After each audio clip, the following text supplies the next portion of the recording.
सत्कर्म करने की प्रेरणा, सुख के माहौल में रहने की प्रेरणा सत्संग में मिलती है जीवन में। इसीलिए किसी भी व्यक्ति को कुछ मांगे न मांगे, अपने आराध्य से, अपने इष्ट से, अपने भीतर बैठे उस परम सत्ता परम चैतन्य परमात्मा से यदि किसी को कुछ जीवन में मांगना चाहिए तो धन बाद में मांगे न मांगे वैसे मिल जाएगा। क्योंकि एक बात जान लीजिए, जब कोई किसान गेहूं की खेती करता है तो उसको अलग से भूसा की खेती करने की आवश्यकता नहीं पड़ती है। पड़ती है क्या? जब कोई किसान धान की खेती करता है तो उसको अलग से लड़वा की खेती करने की आवश्यकता पड़ती है क्या? दलथू में पड़ता होगा। दोनों साथ में होता है। करते क्या है? खेती धान का करते हैं कि घास का करते हैं? खेती बीज तो धान का ही बोया जाता है। लेकिन अब कहीं कोई ऐसा दिमाग थोड़ा लगावे कि भाई धान की खेती करने से लरवा मिल जाता है, तो एक बार लरवा की खेती करके देखते हैं धान मिलता ही नहीं मिलता है। प्रैक्टिस किए हैं सर? गेहूं की खेती करने पर भूसा यदि मिल जाता है मुफ्त में, तो एक बार कोशिश कीजिएगा कि भूसा खेती करके देखा जाए कहीं गेहूं भी मिल जाए थोड़ा बहुत। ऐसा होगा क्या?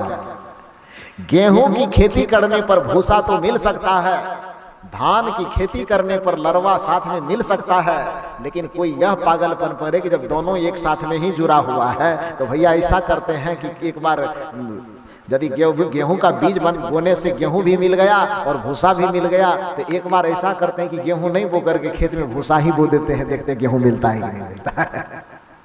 ये मिलेगा कभी? नहीं मिलेगा। यदि धान की खेती करने से लड़वा हमें मुफ्त में मिल जाता है तो एक बार कोशिश करके देखते हैं कि लड़वा ही बोते हैं, कहीं धान भी साथ में मिल जाए तो ऐसा होगा क्या? ऐसा नहीं होगा।